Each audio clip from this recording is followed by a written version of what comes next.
Hey everybody, let's talk about making a wreath. So, you've probably done this before, or if you haven't, you've bought a wreath probably in the past, and you've spent somewhere upwards of $50 for an average wreath. But really, the equipment you need, it's really simple to do, and I'm going to show you everything I can step by step. First step, get yourself a ring. You can get them from the dollar store. These were donated to a local troop that I'm a part of, and I'm using one to demonstrate this for the other people who are involved. But we're going to make a wreath with these plastic ones, very similar in diameter to what a hanger is like a plastic hanger from your closet.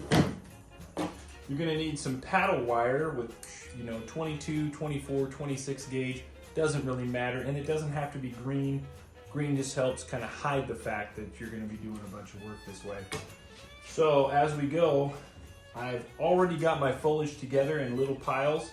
We've got some noble fir, you can see right here. And pay attention to your foliage. It might have a different color one way or the other, and may have a different look, and that's how you're going to put it together. We've got some juniper. I think this is it's not a skyrocket juniper, this is a different one. This is like a blue Colorado style juniper, which is really pretty. We've got a little bit of cryptomeria, which is interesting, and you can see a different color here when you look at both sides, which is kind of nice. Got a little bit of incense cedar with these little balls at the end. I'm pretty sure they're for producing pollen. I'm not 100% on that, but I'm pretty sure that's what those are for.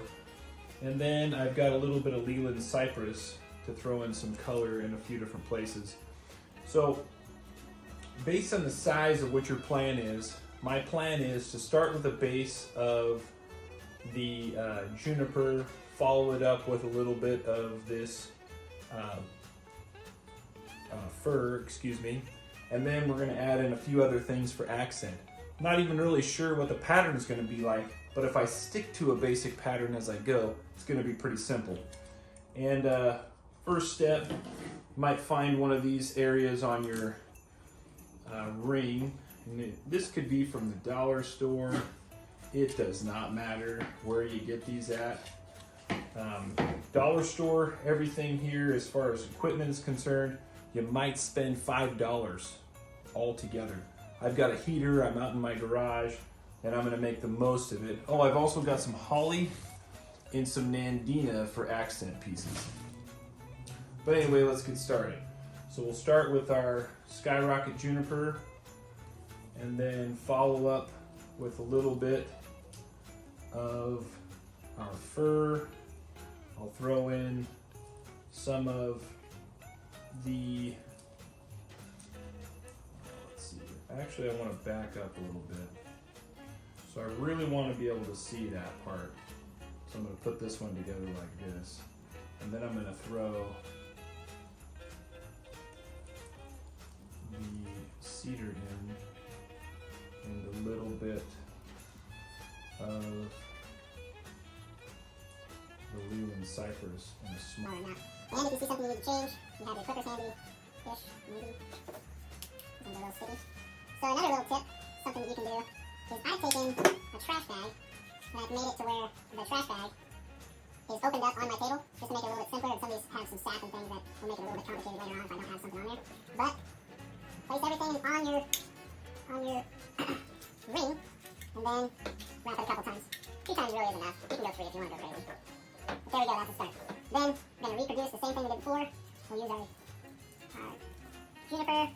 We'll throw a little bit of our fir in there. Some of our cedar. I'm thinking about this pattern. And I kind of want the cedar in the back. I feel like fills it in better. Because I don't think I can put anything on top of the fir and make it look nice. So I'm not 100% sure how that's going to look at the end. But you know what?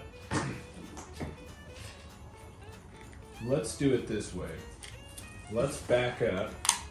Because you can do this and change your mind at any second as long as you haven't gone too far. I'm going to take, and I'm going to start with the fir. I think I kind of like the way that looks. The juniper is almost too thin, so we may have to start with the fir, juniper, and then I'm going to balance them off of each other just a little bit. I'm just not 100% how I think that's going to look. Yeah, so this is a good little tip. Just take some time to look at everything. I did some end cuts. Not really the best, but for the first one, I'm gonna make it match later. So this is what I'm deciding to do. I'll go with the cedar. Cedar. Let's use this guy. Cedar, fir, juniper. Actually, looks pretty good right there.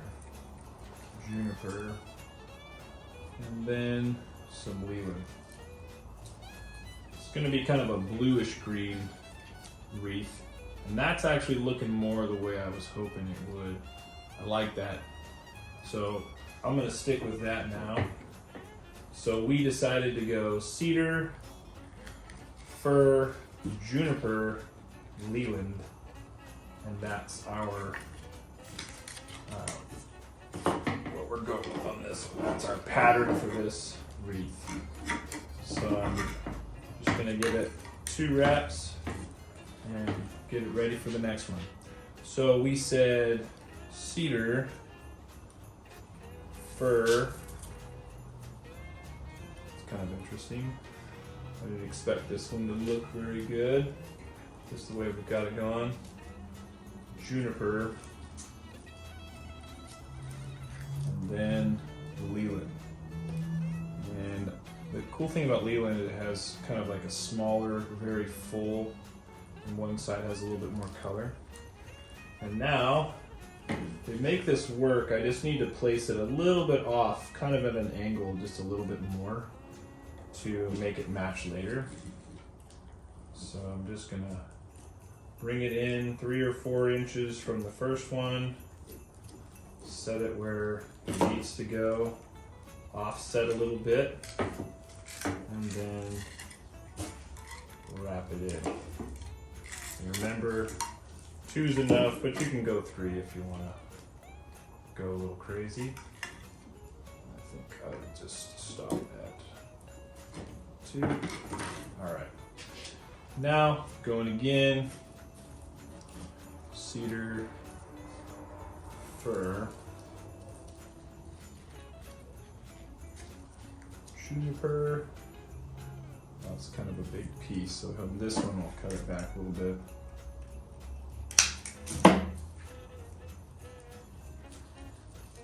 And leland.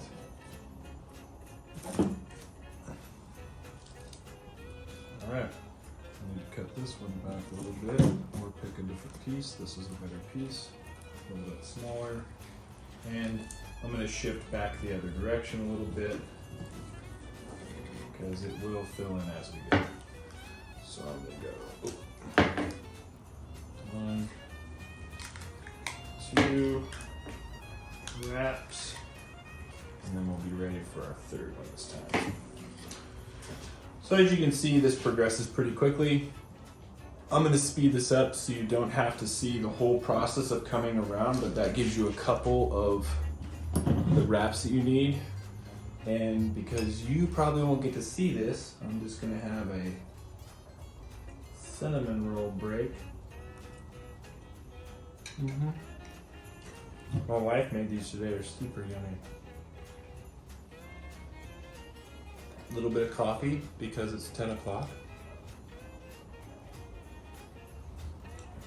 Nice. All right. Break time's over. Cedar, fir. Kind of span it out a little bit. Juniper. No, we said cedar fir. There we go. My bad. Cedar, fir, juniper, leland, leland. throw in a little bit of this cryptomeria. So the cryptomeria has two different colors, and it has this lineish green, and it's a nice contrast to the rest with almost a red stem. And I'm going to throw that one in on this third round. And every third round I'm going to put it in again. So there is that. And that will make it look very interesting.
Okay, there we go.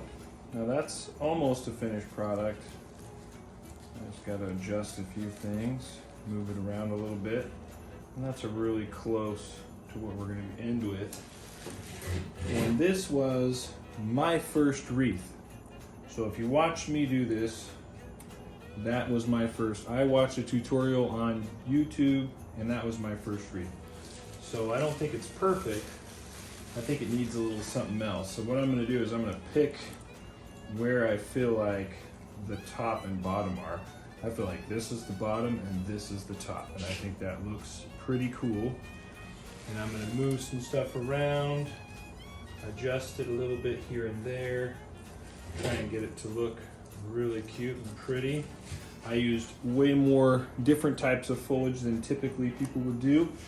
Now I might put a little something here, like some holly, for example, or I might leave it the way it is, trim this guy back just a little bit, and then go with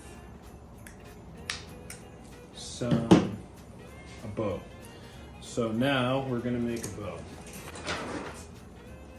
Maybe, pretty nice. Kind of like this one. And the gold. Now, I think the gold. I'm going with the gold. Go for the gold. All right.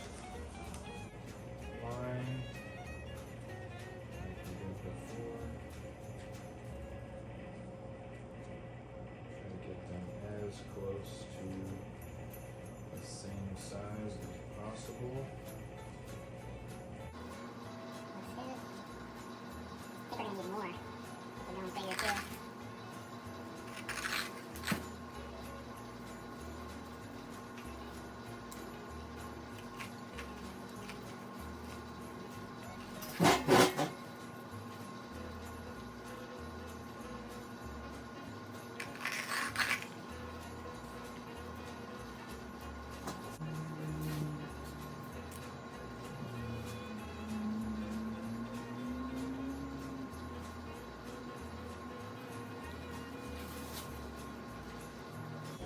Not perfect, but not too bad for your first try. So hope you enjoyed it. And watching me flop the whole way through. But I think it's pretty okay. And for a first one, I'm not too displeased. So thanks for watching. Check it out next time.